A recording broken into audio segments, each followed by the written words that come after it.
Bugün sizlərə əlavə danışmaq istədiyim hissə limfa sistemidir, yəni limfa dövranı haqqında. Bədənimizdə limfa dövranı da belə deyək də dövr edir. Ancaq onun digər dövranı nisbətən zəif olur. Yəni burada sürət yavaş gedir qan dövranına nisbətən.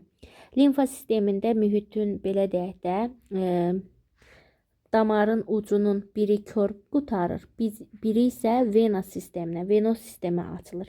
Limfa damarları belə deyək də daha iri damarlara gəlib birləşir. Sonda isə yuxarı boş vena ilə körpücük-altı vena vasitəsilə yuxarı boş venaya gəlib çıxır. Bu necə olur?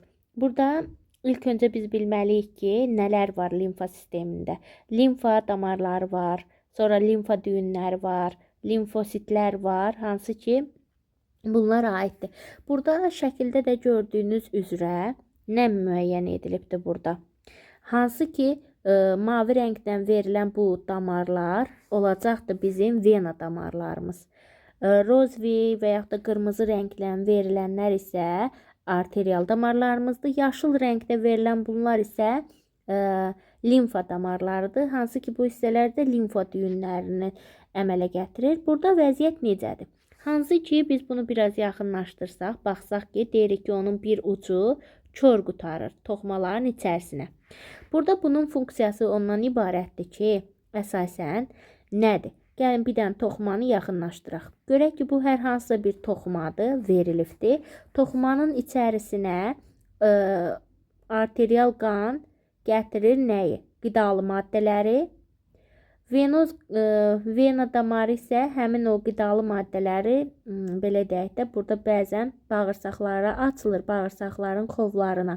Bağırsaqlarda həzm olunub ayrılan qida qalıqlarını vena damarlarına sorulması baş verməlidir. Hansı ki bu vena damarlarında sürət çoxdur. Bu sürətli gedən zaman bütün qidalı maddələri toplaya bilmir. Əksər hissəsi qidalı maddələrin hüceyrə arası boşluqda qalır. Və limfa damarlarının bir ucu dedik ki, kör qurtarır. Bu kör qurtarsa da oradakı qidalı maddələri hansı ki vena götürə bilməmişdi.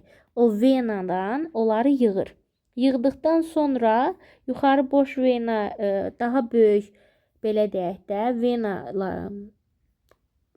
limfa damarlarına birləşir. Oradan isə körpücük-altı vena vasitəsilə yığılır yuxarı boş venaya. Oradan isə vena damarlarına birləşir və beləliklə bunun funksiyası bundan ibarət oldu ki, bir hissəsi kör qurtarır toxmaların arasında. Bir ucu isə açıq olur venos sistemə. Vena damarlarının toplaya bilmədiyi qidalı maddələri toplayıb vena damarına verir, geri qaytarır. Venos sistem belə deyək, limfa sisteminin hərəkətini əsasən belə deyək də skelet əzələlərinin və limfa damarlarının divarının ritmik olaraq yığılması ola bilər. Nəfəs alma zamanı döş boşluğunda yaranan mənfi təzyiq və limfa damarlarında aypara qapaqlarının olması da hərəkətə imkan yaradır. Burada diqqətlə fikir versək, biraz yaxınlaşdırsaq, görərik ki, burada vena damarlarında olduğu kimi aypara qapaqlar mövcud. Buradan yekun bir nəticəyə gələsi olsaq, limfa sisteminin yəni limfa dövranının əsas funksiyaları nədir? Qanın maye miqdarının və qatılığının tənzimləməsi, limfa düyünlərində mikrobların zərərsizləşdirilməsi, yağların həzmin zamanı bilavasitə limfa ilə daşınması həyata keçirilir.